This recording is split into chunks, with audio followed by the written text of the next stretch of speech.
stand stable. I feel able to turn the tables. I could do this. Just keep moving, keep your hands up, stupid. I feel lucid, a new viewing.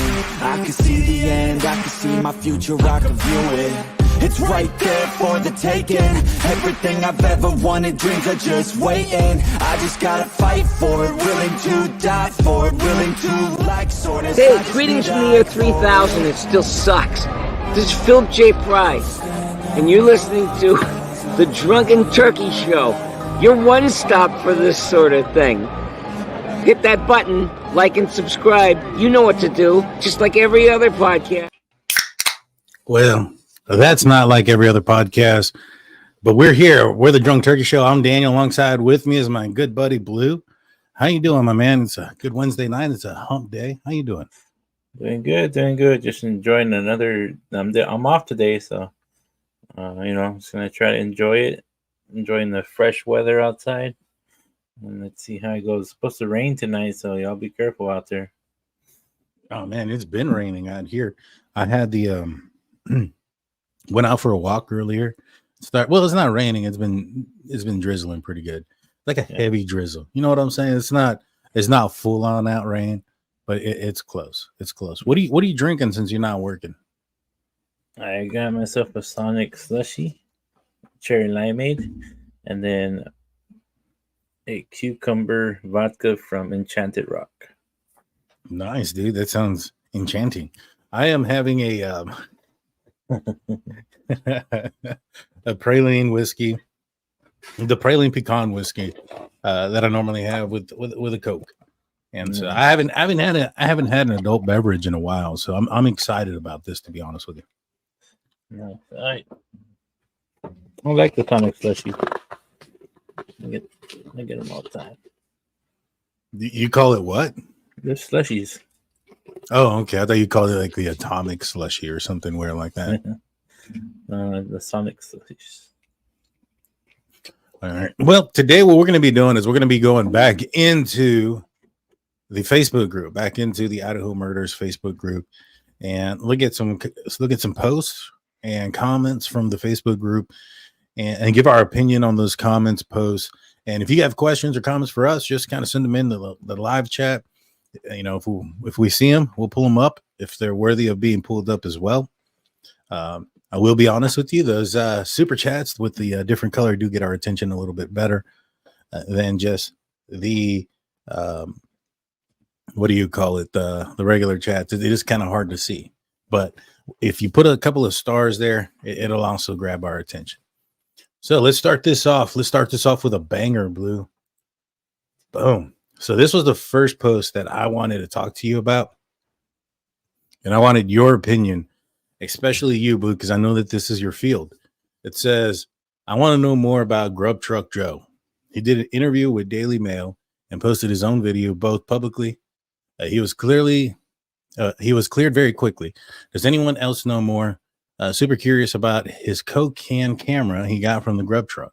He never opened it. Watch it to the end of the Grub Truck video. He never opens it.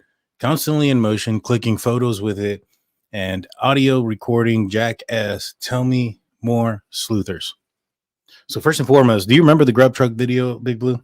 Yeah, I remember it. All right. And do you remember who Grub Truck Joe is? He's the bigger guy. Yeah. I remember him with a brown jacket from, right? Yeah, there you go. This is what he is accused to have had in his hand. It is a I Spy Supply Coca-Cola Classic, which is spelled weird. So I guess that's how you know it's the camera. And at the bottom of it, it has the components so that you can record, save, and do what you need. And there's a camera on the other end.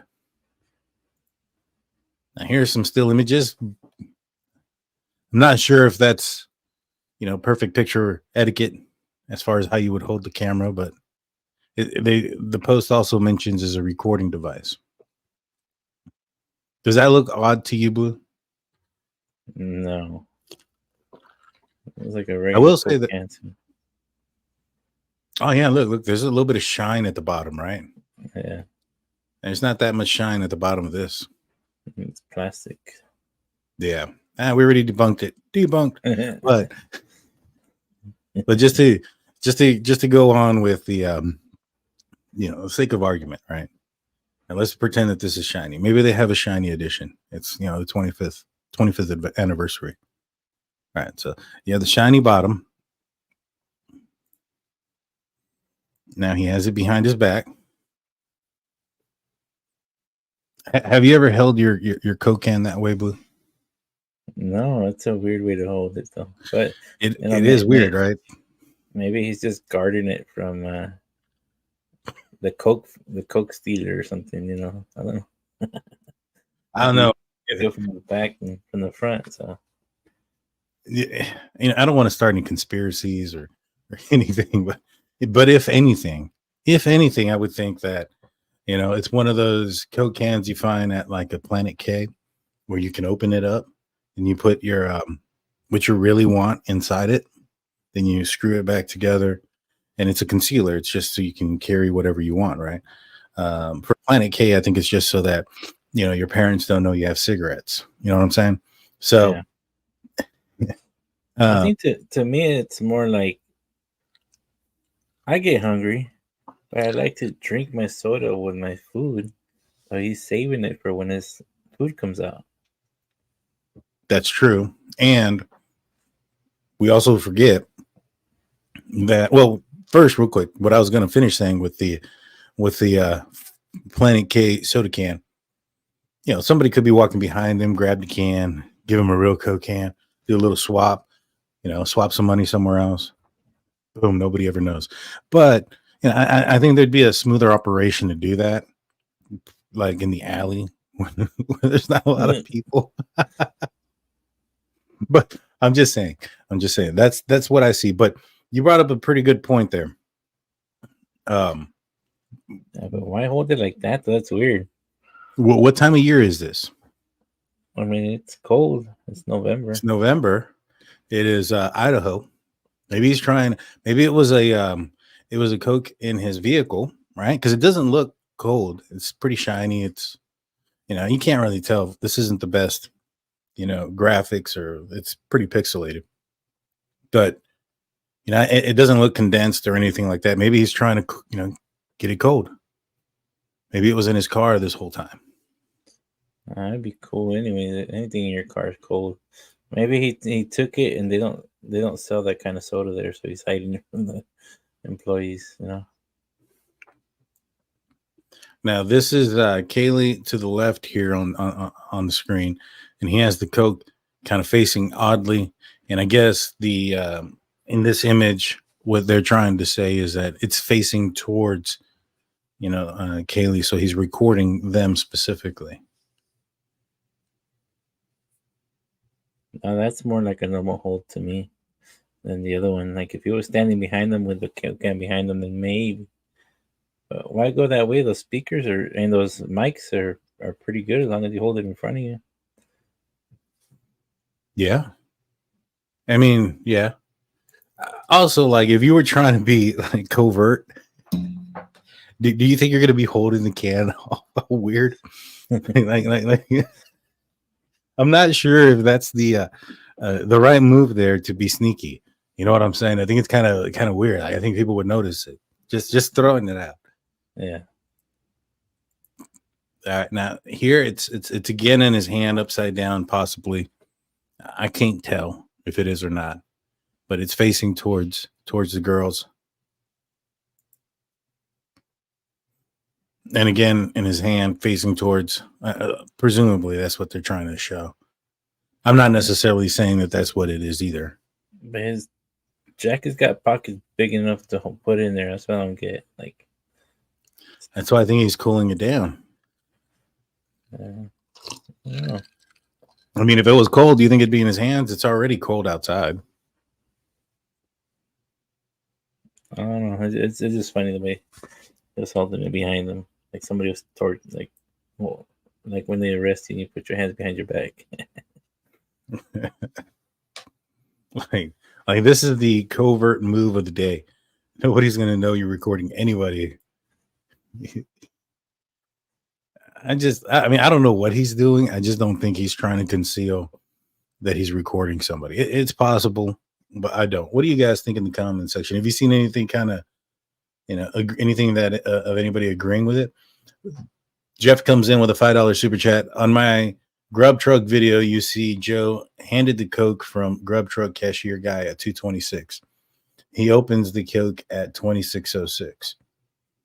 So he did get it from there. Yeah. Mystery solved. Thank you, Jeff. We appreciate you. Yeah, thanks, Jeff. I just think it's weird the way he's held in, and he's got pockets in the front. If I get a Coke and I'm not ready to drink it, just throw it in my pocket. Why hold on to it? Well, I mean, this doesn't look like the thickest of coats. I mean, if you put it in your pocket, that's going to be probably closer to your belly. I don't know. It might make you uncomfortable if it's cold outside. I mean, it would make me uncomfortable. But that is a weird way of holding a Coke can. I will admit that's odd. You know what I mean? And very odd. And so, where was the other post that I want to go to? All right, so we have this comment here. Let's or this post. I'm not going to pull this one up just solely because this has Blue. Mute yourself, my man. Oh, my It's bad. freaking loud. I was just moving my straw. Oh, I know. I think everybody that's tuning in knows. All right. This one says, odd that a criminology PhD student whose class we know had an active interest in the case seemingly showed such little I believe they meant curiosity. Yep, someone who had been trained on every aspect of the subject and studied under a leading authority on serial killers, and he just brushes it off as a crime of passion. Well, let's break this part up into pieces. Now, I'm not a pro or anti Kohberger or any of those things. I just call things kind of the way I see them, straight arrow, and just honest. If it looks one way, then it's going to look one way. If it doesn't, the other way. But the fact that Bryan Kohberger said that at one point it was a crime of passion, I don't think that screams he's guilty. You know what I mean? The mayor of Moscow, I believe, had came out either the day of when the bodies were discovered, it was the day after, stating that this was a crime of passion. So that didn't make, and that was on local news, so that didn't make national attention or any of those things. So it's very much possible that Bryan Kohberger could have seen, that broadcast. And why would he discredit what the mayor is saying? You know what I'm saying, Blue? What are your thoughts just on that aspect? Yeah, I do remember that the mayor was the one that said that it was a crime of passion. Mm-hmm. And then they came out later saying, no, we changed it. But, they were going off, preliminary reports. It wasn't no signs of a break-in, no robbery that they can see, so they were just saying had to be somebody close to be able to do what they did in the fashion that they did it. So those are the first things that pop up to your mind. Right. What about the fact that he supposedly in school settings didn't talk about the case, didn't talk about the crime with the students that were, it seemed like he was brushing it off. What about those things? Does that scream out to you something's up? I mean, it's a change in behavior, I would assume, given the fact that his classes and his course was criminal justice, and he was a TA, PhD student who had studied and he got his master's degree, into sales, but studied under Kathleen Ramsland, who was the the author of BTK's autobiography, and worked closely with him. And so, you would think, given his field of study, his field of courses that he was taking, that he would be interested in this. Do you find it odd that he seemed to not be interested in it?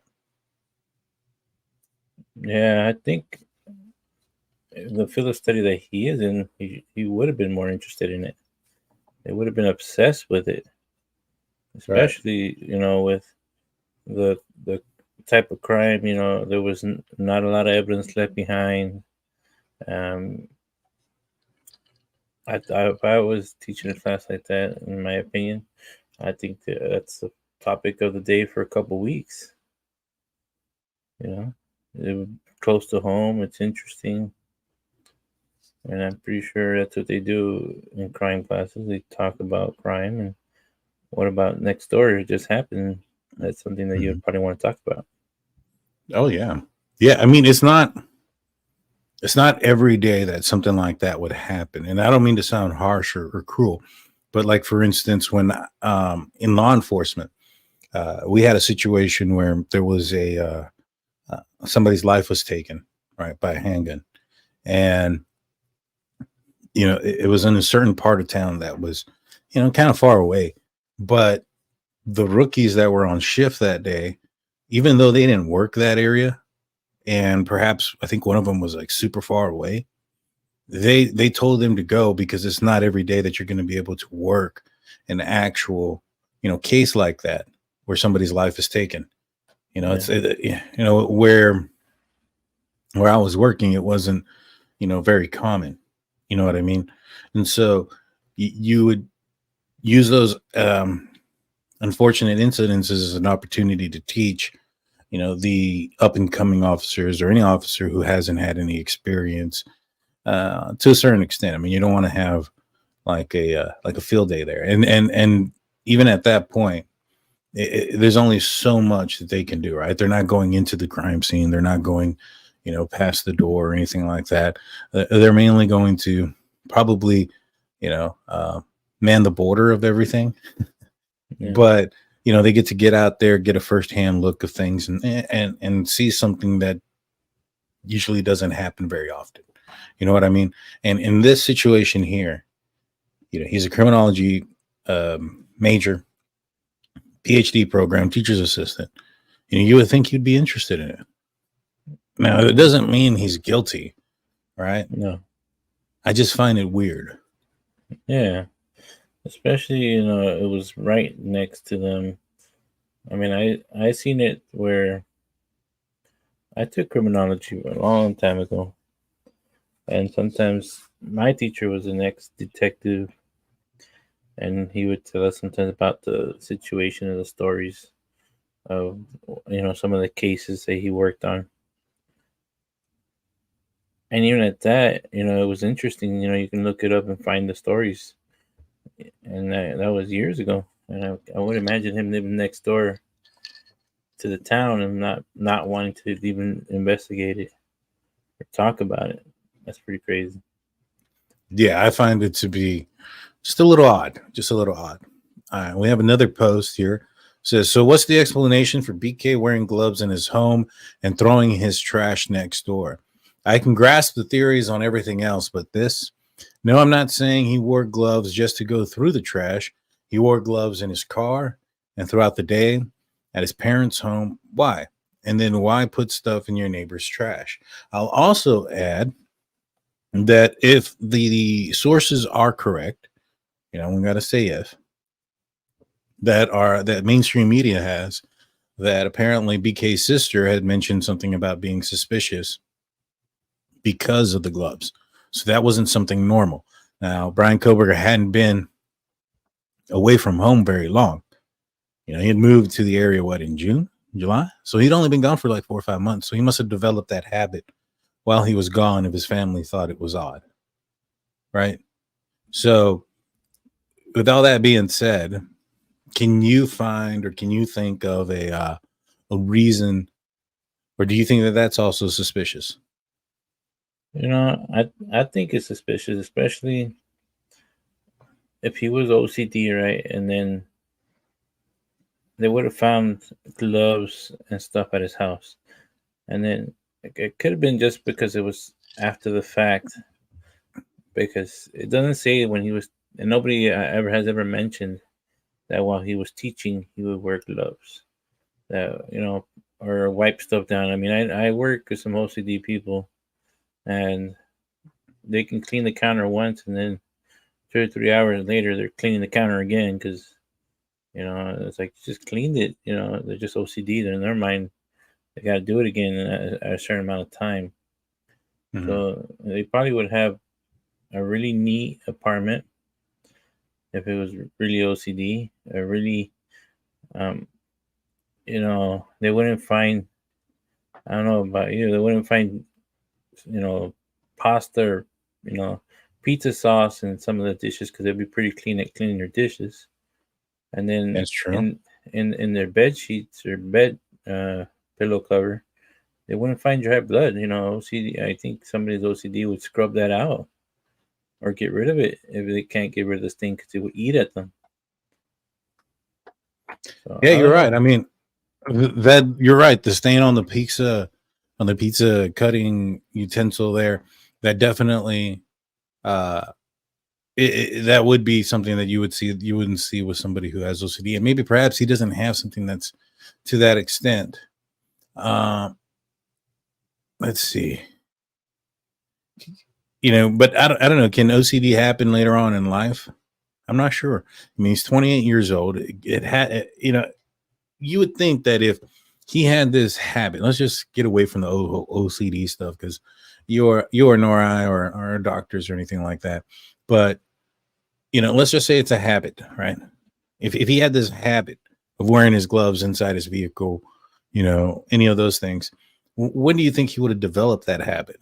It had to, especially if it wasn't normal for his family members. They found it to be, abnormal. Yeah. It had to have been while he was out there in Pullman, Washington. You know what I mean? Again, it's not saying that necessarily that he's guilty or any of those things. It's just another thing that is like, all right, that's interesting. You know what I mean? I think, people can develop certain things after a certain time.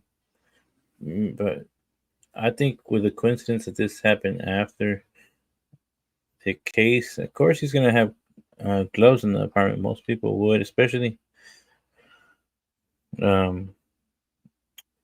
with a criminology background. You might have some extras, from when you go to crime scenes and stick extras in your pocket in case it tears.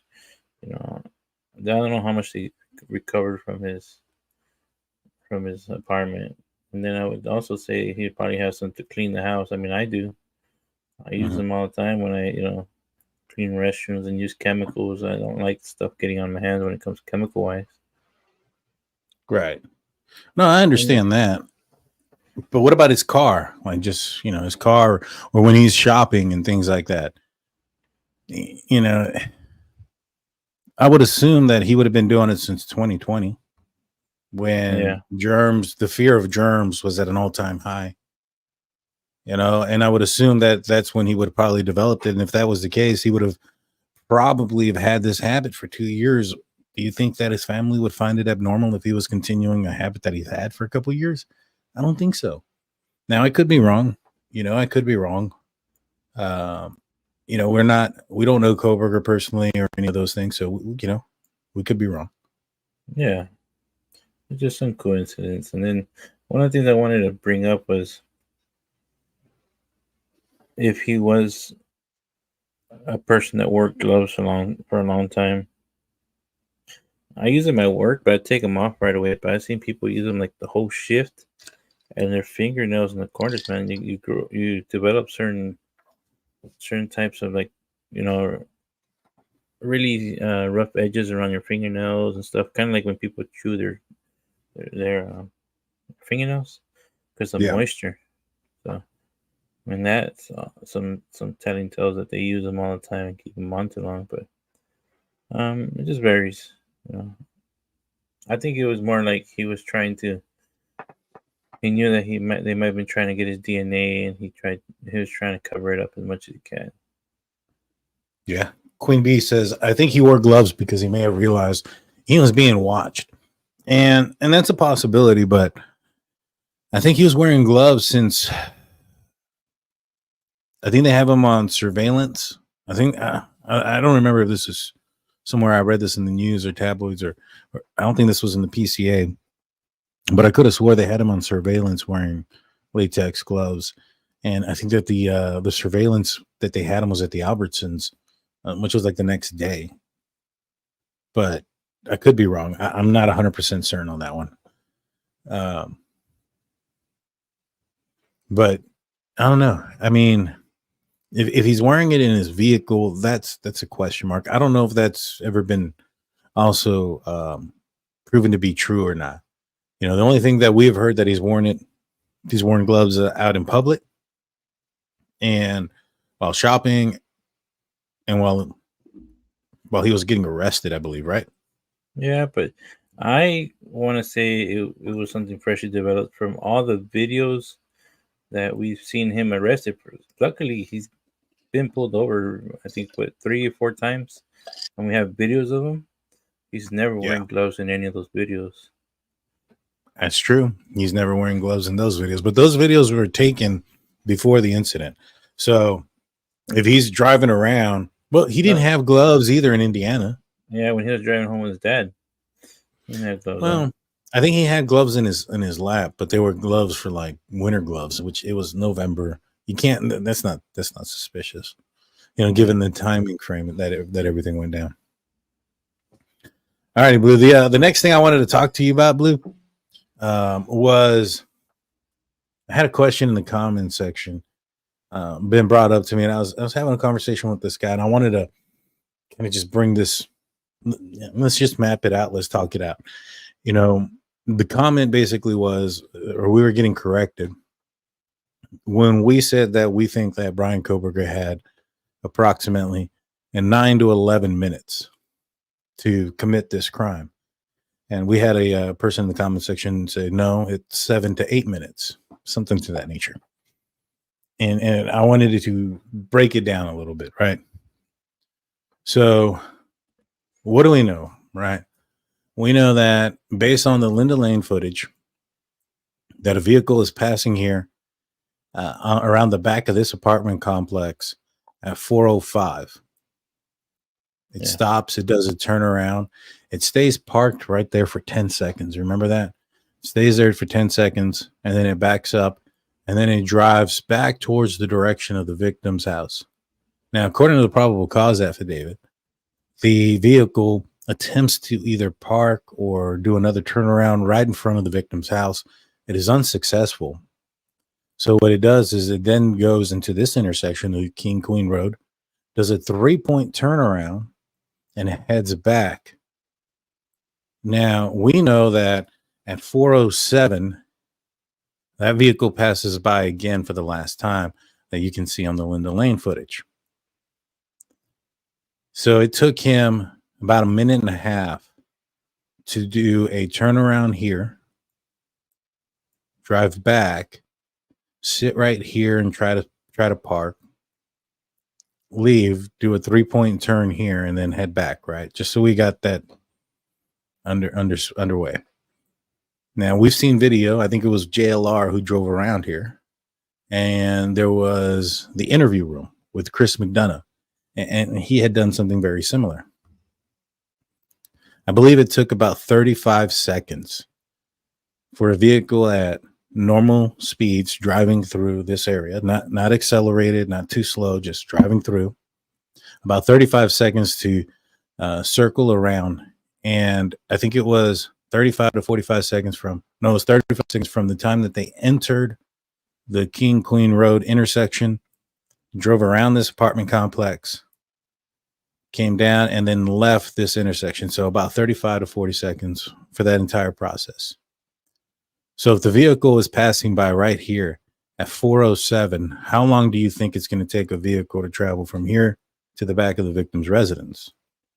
It is approximately 100 yards from the Linda Lane camera, which is back here, to the victim's residence, or actually to the far west part of the victim's residence, where where Xana's room is at. Right. So from this area See, it's about a football field away. Yeah. I mean, I would say just going It's a slow speed like 10, it'd probably take about less than a minute, like around 45 seconds. That's at maybe 5-10 miles per hour. Let me help you out, Blue. Let me help you out with something, Blue. What's the average walking pace? About 3 miles a minute, and I think that's slow. 3 miles an hour. Yeah, about 3 miles an hour, and I think that's pretty slow. All right, if you're walking 3 miles an hour, you can in 1 minute you'll walk 87 yards. So a person could walk from the Linda Lane camera to where the most further, or no, maybe not the most further west part, but to the most closest part of this apartment or to the victim's residence in about a minute. Right. So just kind of, I want to give you guys an example, just how much time it would really take. So driving a car, and that's 3 miles an hour. Car doing 10, that's 3 times the speed.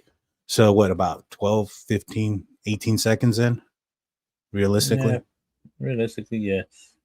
So if he's passing by at 4:07 and 15 seconds, so he's over here parking at 4:07:30, 4:07:45 maybe. Right. Now, we just said that it would take, you can walk 87 yards in 1 minute, just walking. How long do you think it'll take him to walk from where this car is parked? Let's just assume he parked here to the back of the house. We can measure that out. I think people are assuming that he's walking in water or super slow motion, but it's 16 yards. Now, I understand there's a little bit of a terrain there, so let's just give him the benefit of the doubt and say it takes half a minute to get there. Now, we know that law enforcement use these stools to secure the back sliding glass door. That tells me one or two things, that either the door was broken and didn't lock before the killer got there, or that's what happened when the killer got there. But we do know that, according to Chief Fry, there was no forced entry. And they were having a question of how the killer entered the property. So that leads me to believe that either the rear sliding glass door was either unable to be locked or unable to lock, or it was, accidentally left unlocked. So if it's accidentally left unlocked and somebody walks into this house, it's going to be what, 40 steps from the time that you walk into the back sliding glass door until you're up the, how many steps? Yeah. It's probably 10 steps to walk from there to the end of the kitchen. Right. And then maybe about 3 steps to get to where the foot of the, the staircase is. And then the staircase is no more than 15 steps up. So you're looking at 25, 30 steps. 16 yards is probably 20 steps. Yeah. To me, I honestly not sure if he parked back there, because he would have tracked the mud all the way in, unless he put the booties right before he went in there. That's that's one other thing too. How do you get in and out without? I assume that he wore booties or wore something to cover his feet, right? Yeah. But to get to the bedroom on the 3rd floor, he's there by 4:09. Right now, what do we know? We know that. Let me close this off. We know that he's seen at Walenta Drive traveling at a high rate of speed, right, at 4:20. So how long? It's at a high rate of speed. Let's figure how far he's driving. And we'll put this into miles. And we'll say the average, what is?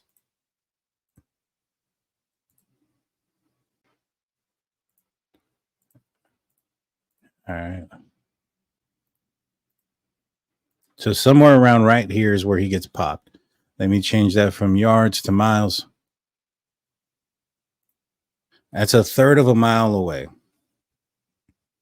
Driving at a high rate of speed, not in a golf cart, not doing 10, 12 miles an hour, at a high rate of speed.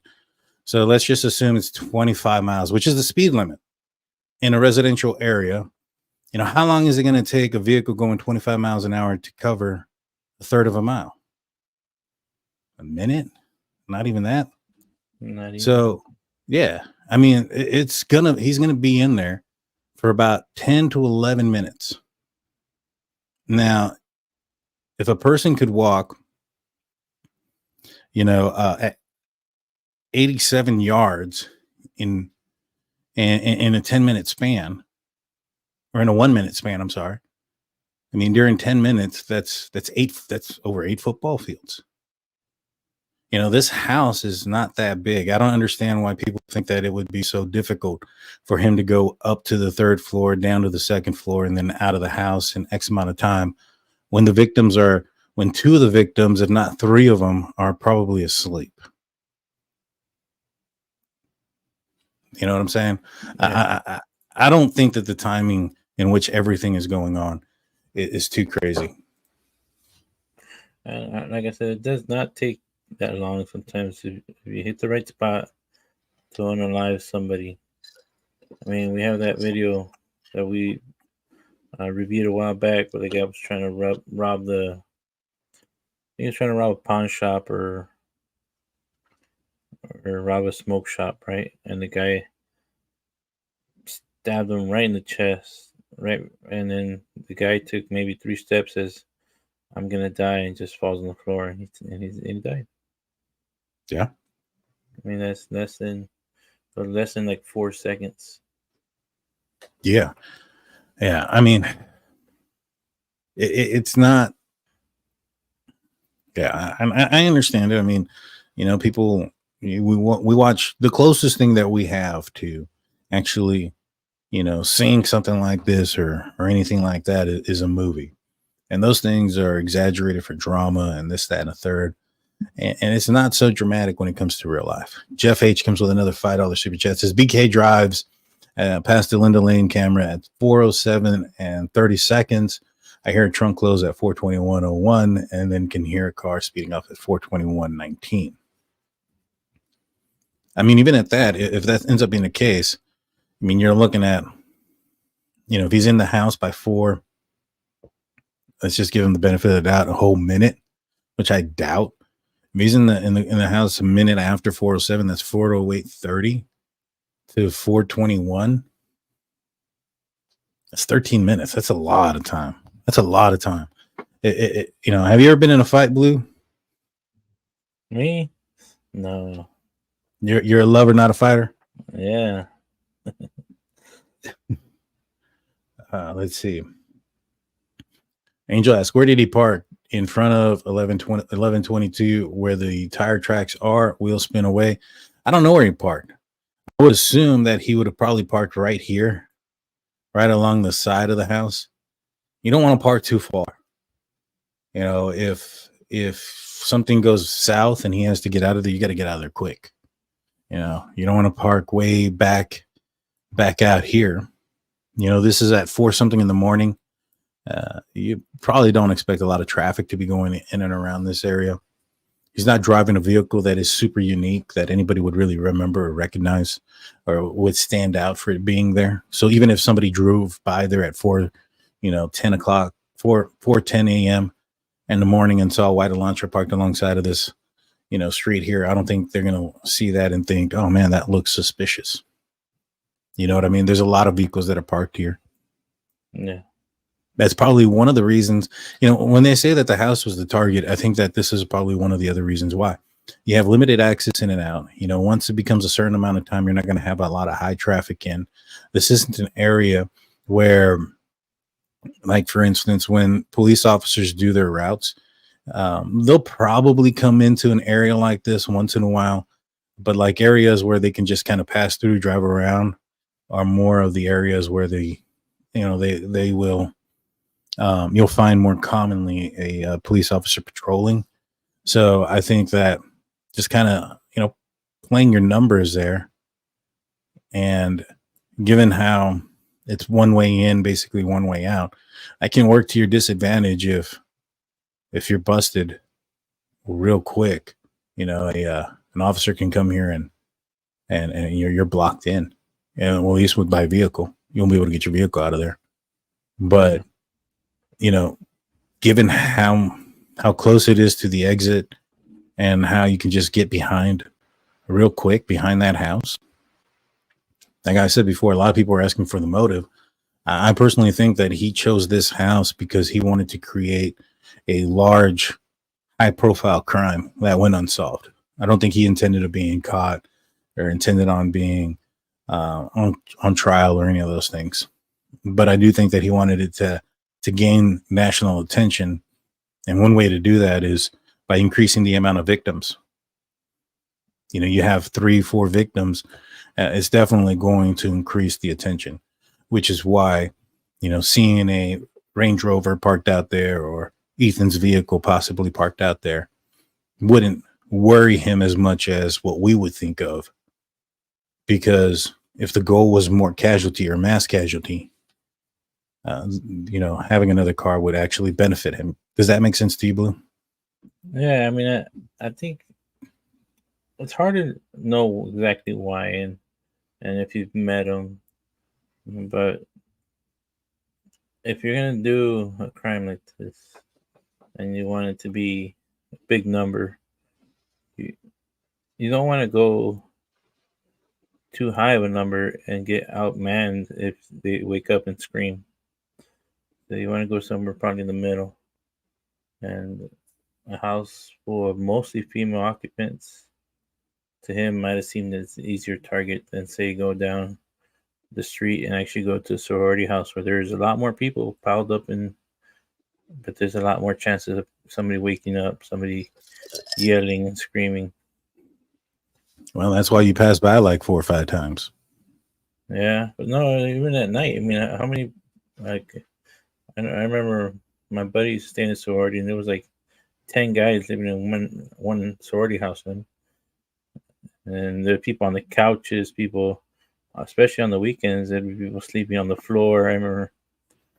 You know, yeah, but there's usually a sign of that, ain't there? Like if you're passing by at 3 o'clock, yeah, you're gonna have a lot of cars there, a lot of lights on, a lot of commotion. You know, I think there's a lot of signs there that would indicate that. We also got to remember the night that this occurred. We know that they had some sort of task force out there that was keying in on underage drinkers. You know, we know that because they had 3 of them in the Banfield. Now, what is, you know, the target might be underage drinking and, you know, persons that are drunk out in public in the area, but a bypass or not a bypass, but a result of, you know, having police officers in that area, it's not only going to affect those minors or those that are drinking out in public, but it's also going to affect people wanting to go to that area to party. Is it possible that he knew that was going to happen that night? I mean, I think it is, given the fact that he, given his position, his field of study, I think that it's possible he may have been aware. I mean, on this one, I would say if they were measuring them, maybe they were trying to get a wheelbase of the car and that would roll out what type of car it is, you know, depending on the measurements. But maybe it was when he was turning around. If it's icy, he was slipped a little bit if he was going at a slope. So it just varies. I don't know. Don't remember exactly how cold it was and if it had rained or, you know, it's like drizzle. And I would say if anything, the front of the house would have been easier. It would have been easier terrain to get in and out. In the back of the house, you would get more noticed in the front. So it all depends on what tactic you're trying to keep up to. Because to say a different car parked there, it was a party house sometimes. So there was probably always different cars there. So people probably wouldn't notice that another car pulled up. True. And we also have to know that, or we also have to assume that if Kohberger did do this and the 12 times that he was in the area was because, you know, he was stalking, right? He was trying to do, you know, he was planning, he was doing surveillance. That would also include where cameras are located in the area. Don't you think? Yeah, I And mean, so, there should be a lot of surveillance cameras nowadays. And well, everybody's not only that, but like when he's driving through that area, he's going to pull up and he's going to be looking for those cameras in the direction that they're facing. That way he can make an entry point where it's not covered by a camera. You know what I mean?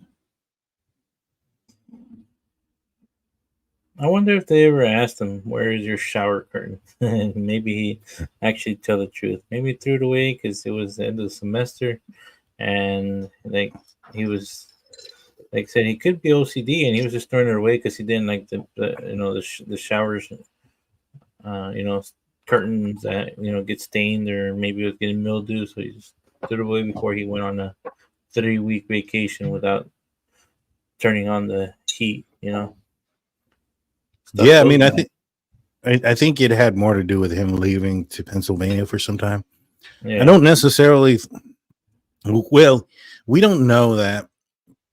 Well, he didn't get fired until what, December 19th is when is when it has been suspected, when they notified him that he was terminated.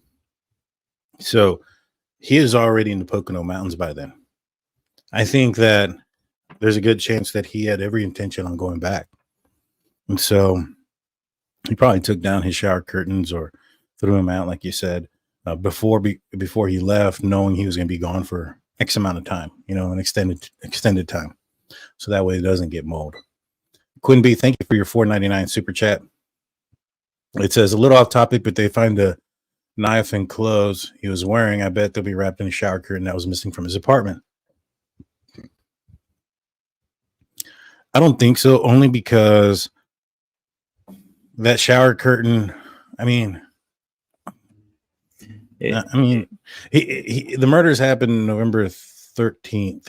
He left there December 13th, so he would have went like a whole month without a shower curtain. Why not replace it? He went to Albertsons. He went all over the place. I think he would have purchased another one. So it's possible. I just don't think so. What do you think, Blue? I think it's possible, but for him, if he's as smart as we think he is, he wouldn't do that, because there could be a trace of DNA when you take a shower. You're scrubbing off your dry skin cells, right? That's what we're doing. We're cleaning the dirt off our bodies, and that has more chances of catching that from the splashing. Yeah, but where's he going to have the shower curtain at? It's going to be in his car. So even if his DNA is on there, it's only going to leave his DNA in the car. The purpose of it is to put the clothes that had the victim's DNA inside of it, so that way that DNA don't get onto the fabric or into the car. You know what I mean? I think that's where it comes in. I wonder if they ever have any receipts of him buying like an acid or something to melt the stuff down. That'd be interesting. I don't know if they do or not, but that one, if they did, that explain that one, right? Yeah. They can easily deteriorate the clothes like nothing. The DNA would be gone. Now the metal, I think it would take longer, but I think it does disrupt the metal pretty bad. I don't know. Give me 1 second. I spilled a little bit of my soda here. I gotta clean it up. Look for a question and thank you, Angel, for gifting a Drunk Turkey Show membership. If you make sure you guys have your memberships on so that you can receive those. Yes, and then we also had earlier, forgot to post it, 49er girl. She's been a member for 3 months. Thank you also for being a member.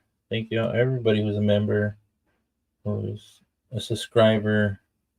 We're here for y'all just to have a good night. Let me see who else is asking a question. Let me go through here.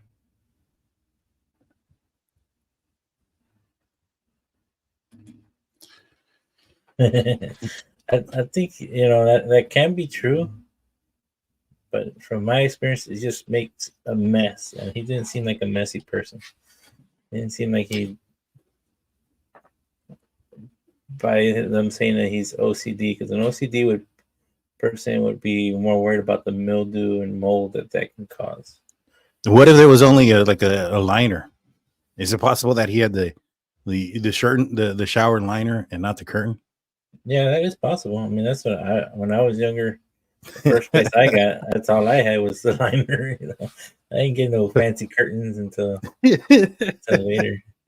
You know, it's possible we may have solved it if it doesn't say that there wasn't a liner there, and so it could be as easy as, you know, he's just he just never bought one. Man, what do you think about all this stuff that's out there? And stuff is a nice way of saying it. That Dylan disliked Kaylee and was out with somebody named Bridget and this, that, and a third. And, you know, all this, you know, Dylan was involved. What are your thoughts on that? Because that's pretty prevalent in the Idaho Murders Facebook group. I see it every day, a couple of times a day, several comments and posts. You know, Dylan Mortenson is somehow involved solely because she didn't call 911 for 8 hours. Now I get it. It's super suspicious and concerning, and you need to look at it. But outside of that, I don't think there's anything else that points towards her direction. What do you think, Blue? Yeah, like everybody said that in the beginning, I thought it was pretty suspicious. And she took forever to call if she saw somebody in the house. But like we all found out later, is she didn't go look in the other rooms to see what happened. She just saw somebody walking out that had a scary persona. And she froze in fear for 8 hours, as the docs say. That, I mean, like I said, it is suspicious to me. Like I said, it is suspicious, but everybody acts differently. What would you have done, Blue? I mean, if I saw somebody that I don't know walk out of my house, first I probably would have confronted them and said, "Can I help you?" Which would have been you'd ask him if he could help you. Yeah, what the hell are you doing in my house? But like you said, if it's my personal house, like I would confront them, you know, probably with a weapon or something. But you said, "Can I help you?" No. You said, "Can I help?" Now, everybody here who's been trashing Dylan and all this other stuff, Blue would ask the killer if he requires assistance while he was in his house. Apparently, yeah, you know, as a joking matter, you know, like, "Hey, can I help you?" Kind of deal. What the hell are you doing in my house? Kind of deal. But in a roommate situation, you know, you don't know if it's somebody that came home with somebody else. You know, they found each other at the bar, they found each other on a dating site, and they were walking out, kind of deal. Mm-hmm. So it depends on how normal that would happen. You don't know, right? I think at that point, if you have a roommate, you know, "Can I help you?" is probably more appropriate of a response than if it's your personal home. In a situation like that where you have a bunch of roommates and it could be like, "Oh, I'm here with the person upstairs. I'm looking for the restroom." All right, the restroom's right there. That's the explanation I was trying to get to. See, I wouldn't say, "Can I help you?" My little buddy would be helping him pretty quickly. We'll leave it at that. And the situation would be resolved. But, you know, everybody's different. You know, what somebody does and what somebody else does, and in these situations, yeah, it's completely 100%. Everybody's different. And, you know, do you want her to act differently? Yeah, of course. You know, do you hope that she would have? Obviously. But to a certain point, you know, cops have drilled her. You know, they didn't, you know, I don't know where this, you know, handled her with kid gloves, you know, theory or you know, thought has come from, because from what I understand, that's not the case. You know, they were heavily interrogated, and by they, I mean, it was, you know, the surviving roommates, you know, some of the friends that knew the victims. There was a few people. Now, the reason why People can be cleared very quickly is for a few different reasons. I mean, it doesn't take a lot. Like, for instance, Blue, if somebody commits a crime on your street on a week that you are out of town, it's pretty quick, pretty obviously, you can pretty quickly eliminate you as a suspect of something, right? Yeah, especially if I can prove it. Hotel reservations or family, if I'm staying at family, or went to the beach. I'm pretty sure I'm maybe posting some IG or Facebook photos somewhere. I'm a foodie, so I'll be posting about food, guys. And Grinder, it's all good. Well, anyway, so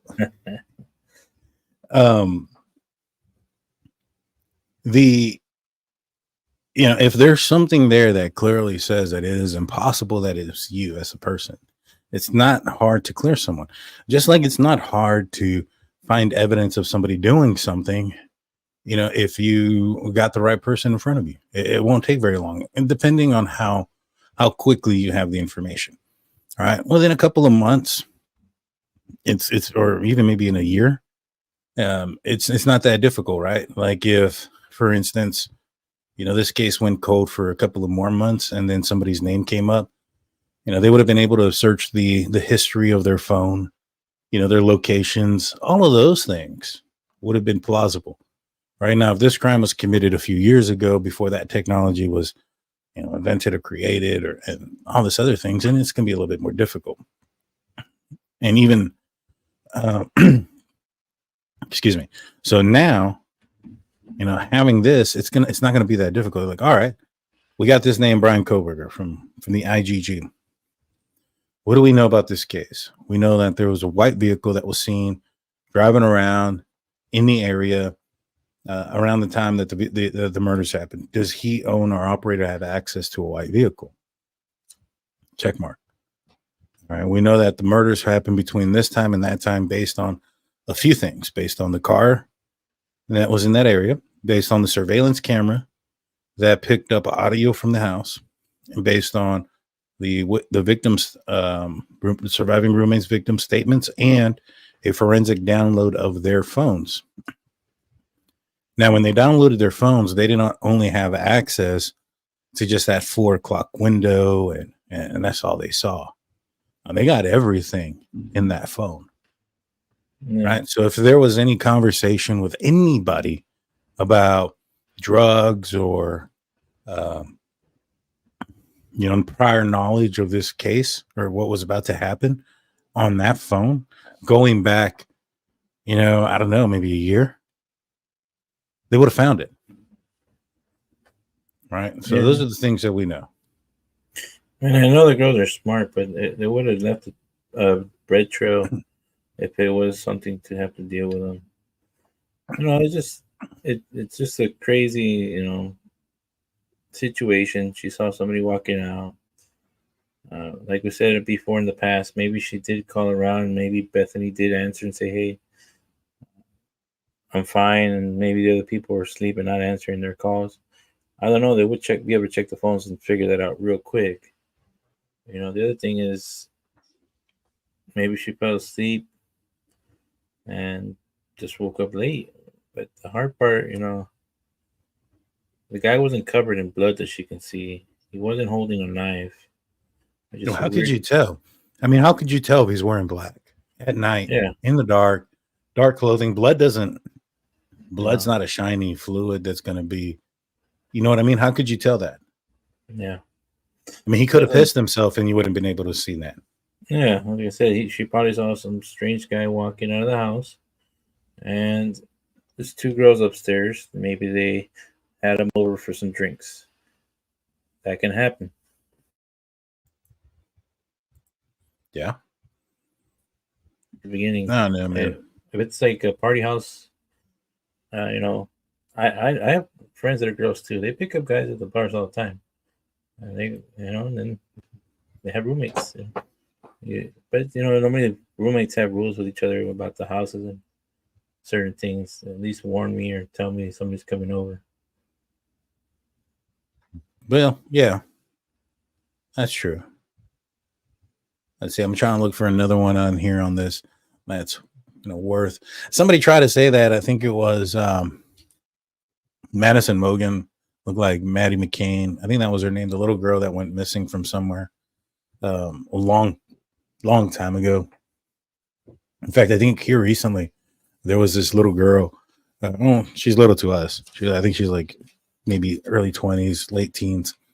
That was claiming to be that missing girl. She'd been missing since she was like 3 or 4 years old. And apparently the thing is she has like something in her eye. I can't remember what it's called, but it's like almost like a deformity, but it's like something with the pigment is different in one certain spot of the eye. And this little girl that came forward that claimed to be Madeleine McCain also had that same issue in the same eye. And that was her theories as to why she believed that she was actually that girl that was missing. And she said that her parents, treated her bad or yada, yada, yada. And she showed a picture of who she knew her parents were her entire life. And her mom is like a splitting image of her, like exactly. So she's not the little girl that went missing. Let's see. I had seen a few of these that I wanted to, but it was earlier. Yeah, there's a lot of rumors and stuff out there that are crazy. Dude. Yeah. I think I had one guy, and I don't know if he still watches or not. And I'm not gonna offend anybody, but he tried telling me that JLR was the killer at one point. Yeah. He sent me pictures of JLR's hands, showing me cuts on his hands, saying that where was BK the night of November 13th? I mean, not BK. Where was JLR the night of? Yeah, he was out there chasing another story like he always is, man. Yeah. Let's see. I'm trying to find something that's. I don't understand some people's concern that the DNA on the sheath is not reliable because it's touch DNA. First and foremost, I don't think we've ever seen anything that specified what kind of DNA it was, whether it was touch, saliva, sweat. You know what I mean? Yeah. So, touch DNA, also known as trace or transfer DNA, touch DNA, because it only requires a very small sample.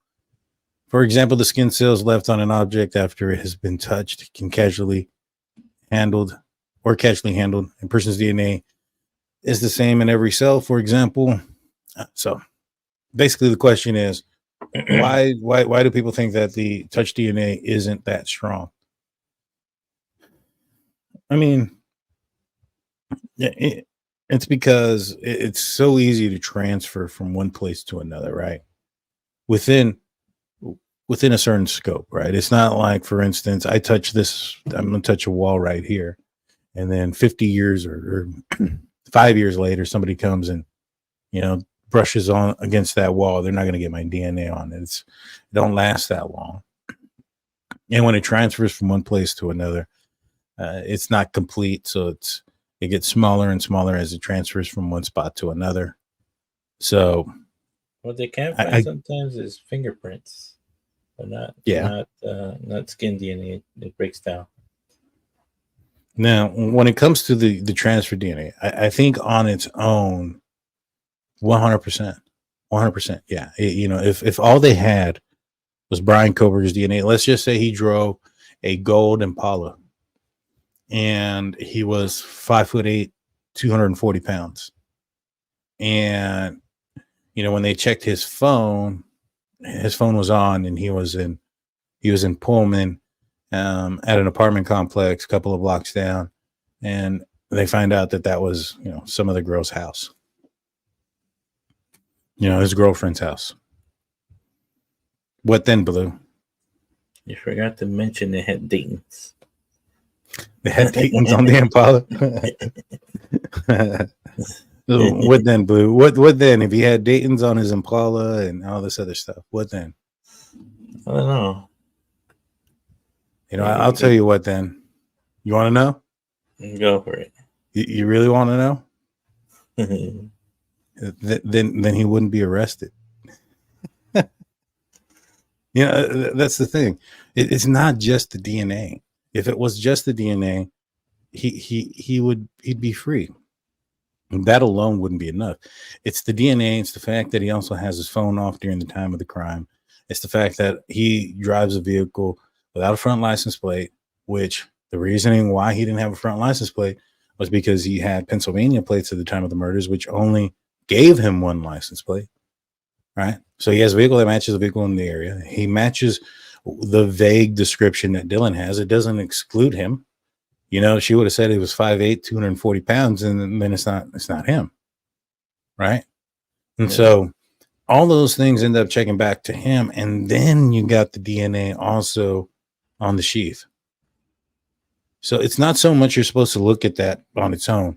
That's like looking at an egg and expecting it to be breakfast and coming out surprised when you add all the other ingredients. It's a freaking cake. Well, what if you look at an egg and you crack it and it's a turtle? Well, there's a lot of ifs, Blue. They got the wrong egg. That's true. That is true. So yeah, like somebody had posted on here as well, said, you know, if somebody's walking at the supermarket and they drop their pocket knife and I bend down, pick it up and hand it back to that person, and that person goes and kills somebody, and then that's how my DNA got there. Answer solved. All right. Well, if Mr. Kohberger picked up somebody's knife, like, one, how unlucky does he have to be? You know, what are the coincidences that the person that he picked up the knife from would drive a vehicle that matches his? But then again, it's not very smart to drive your own vehicle, right, Blue? So he would have had to have stolen a vehicle that looks like Kohberger's, right? Yeah. And then he would have also have had known, or do you think he got lucky that Bryan Kohberger was going to be driving around that night by himself? With his phone off. With his phone off. That was one hell of a lucky person right there. You know? If it's true. Yeah. Interesting. Not saying it's not possible. I just don't believe it. Yeah. Let me see. They didn't find a license plate off of any of these traffic cams, according to who? Right now, we know that the ones probably in Moscow, they probably don't. But the ones in Pullman, who said that they did it? You know, he admitted to be driving around late at night that night for a reason, probably because they can prove that he was driving around late that night. Now, I don't necessarily think that they're going to be able to prove that he was in Moscow based off of a license plate. I'm hoping and assuming that they're probably going to find him leaving Pullman at some time and then entering into Moscow at another time that's going to correlate with that time being that time matching. But that isn't going to be information that we're not going to know until trial. And I think that's the other big issue is I think a lot of folks are under the assumption that we know all the evidence. Or that if we weren't told, you know, if somebody was questioned or if somebody was interrogated, if somebody, you know, was either volunteered or voluntold to give their DNA, we don't know those things. And I think a lot of people are assuming because we don't know them that they didn't happen. And I think that's a horrible assumption to make. Yeah, I mean, the trial hasn't started. There is some evidence I'm pretty sure we haven't seen. There might be photos, still images of his car, and they might get the plate. I mean, there's a place here in SA that I got a couple friendly reminders that I turned on a nice yellow light, and it was red when I hit the end, and you know, somehow it's had a picture of clear as day as my face at night and my license plate. I don't know if they had this kind over there, but it just goes in the too bad pile because too bad I ain't gonna pay it.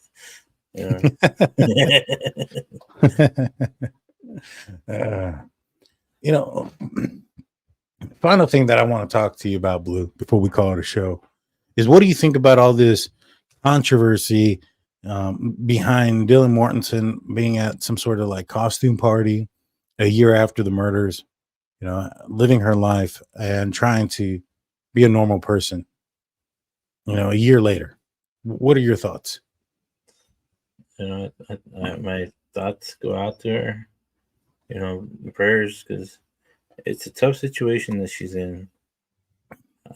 She lost 4 friends. Is she supposed to hide in the her parents' house or her house for the rest of her life? No, she's gonna move on. She's gonna move on. She has to enjoy life. I mean, it sucks because anytime she does anything, they're gonna try to spin it like always, and like with anybody in any case. I mean, look at sometimes I still see. I've seen a few pictures post. The big case years ago, Zimmerman. I seen somebody post a picture of him one time. Casey Anthony. People post pictures of her sometimes, enjoying life. Yeah, but Casey Anthony. Those were convicted or accused. Well, Casey Anthony. Yeah. Neither one of them were convicted.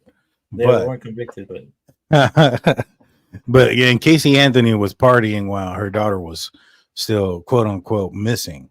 Yeah, that one. Yeah, that was. But years later, they still show, pictures of her still just trying to live a normal life. Even though she's to me she was guilty, but that's my opinion. Right. But with Dylan, it's a different story. Yeah, she's a victim. She's a victim. She deserves to enjoy her life. I'm pretty sure she's gonna end up having to probably be a witness for the prosecution. So she's gonna be brought back these memories. I'm pretty sure she probably sees a counselor. She probably sees a therapist. I mean, what else can you do? I mean, yeah, if you're gonna live in your house, inside your room for the rest of your life, or try to enjoy life a little bit. And one piece of advice that I would give to people is don't assume everything you see on somebody's social media as a reflection of who they are in real life. Whether it's Dylan Mortenson trying to portray that she's okay through her pictures where everybody else is smiling and where the camera and the whole the object of the picture is to show a good time, not just for her, but for her friends as well. Just because somebody smiles for a camera doesn't mean that's how they feel inside. There are countless of people who, if you go back and look at, a lot of people, I mean, whether there were persons who took their own, lives or a lot of things, if you go back and watch some of the things, right before, and you sometimes can't even tell what's going on in their minds.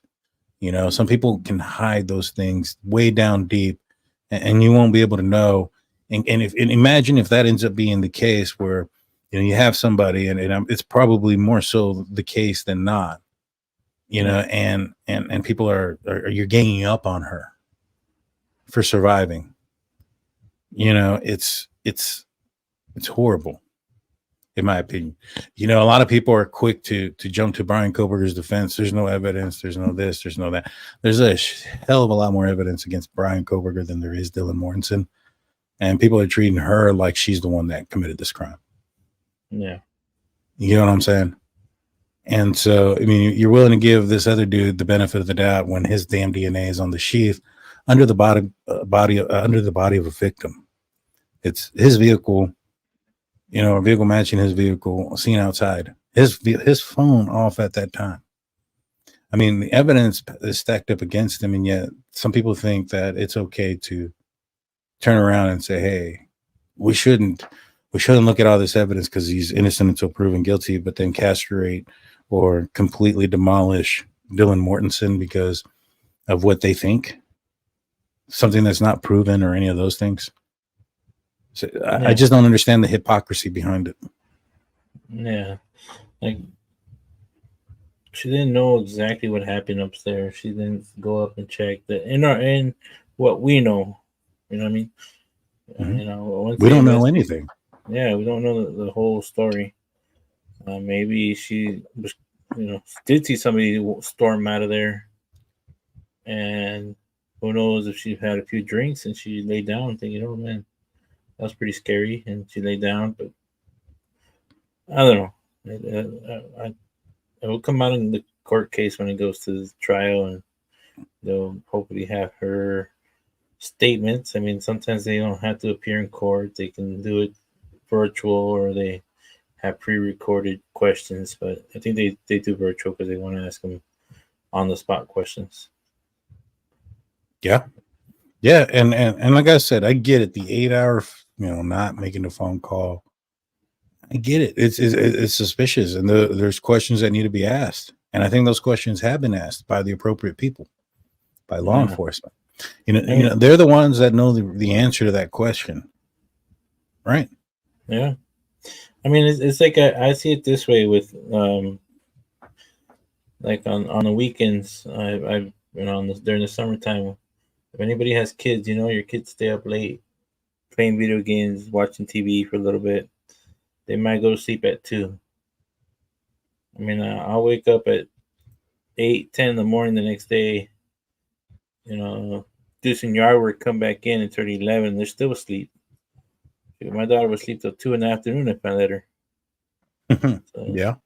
So some people do that, and they probably are hard sleepers. They don't hear anything. I'm cutting the grass, and they can't even wake up to that. So yeah, 100%. I mean, and like I said, I don't think she was asleep throughout that time. I don't know. So I'm probably, I'm just going to refrain from answering what she was doing because I honestly have no idea. You know what I mean? I have no idea.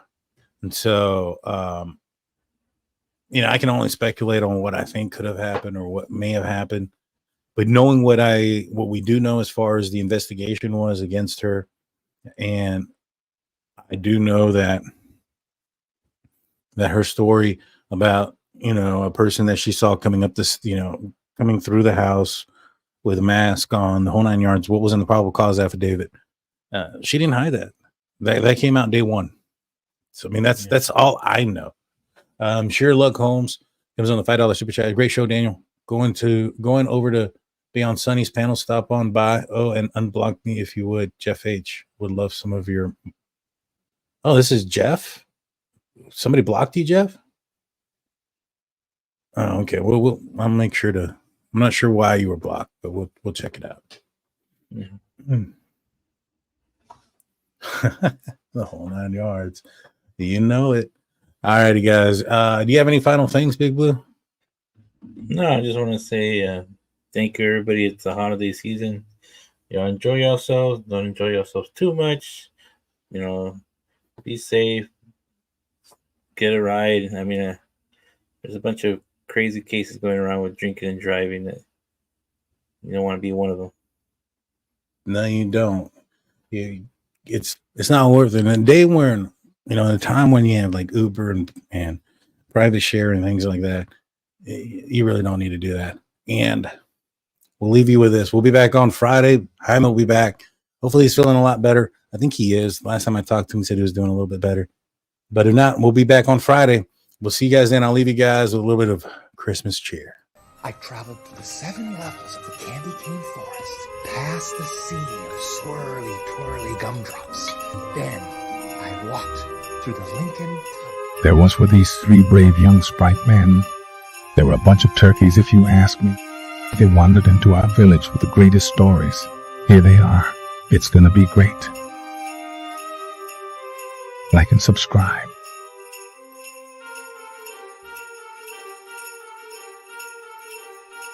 Welcome back to the Drunk Turkey Show. I'm Daniel.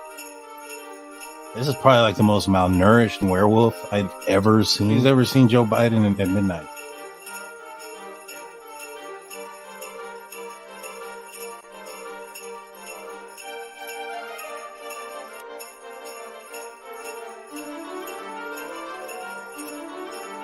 And Blue, you still got that rash or what? It sounds like I'm buying a large town, bro. Like $15. If it's 3 people, downtown. No sausage here. It's Jaime.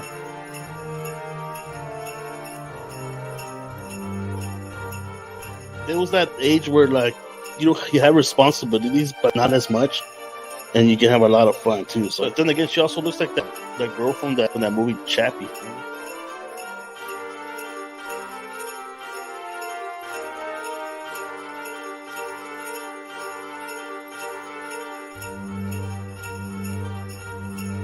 I'll volunteer another time. Those anal glands can wait.